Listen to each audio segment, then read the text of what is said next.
Psalm 55, verses 22 and 23. Cast thy burden upon the Lord, and he shall sustain thee. He shall never suffer the righteous to be moved. You'll find that promise in Psalm 55:22, and perhaps it's just the promise that you and I need to claim today. Cast thy burden upon the Lord, and he shall sustain thee. He shall never suffer the righteous to be moved.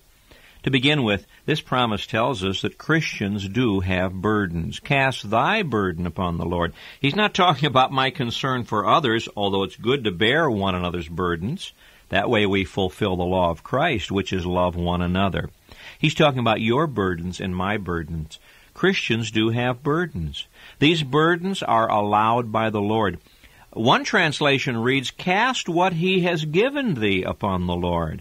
In other words, these burdens are not accidents, they are appointments. The burdens you have in your life today are the result of what God has ordained for you, unless they are the results of our own wicked, rebellious sin against the Lord. God says you have certain burdens you have to bear. These are good for you. Burdens help you to grow. They help to exercise the muscles of your faith. And burdens teach you how to trust God and live a day at a time.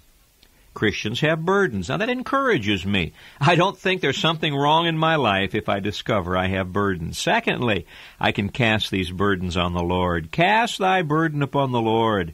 Peter says, casting all your care upon him, for he careth for you.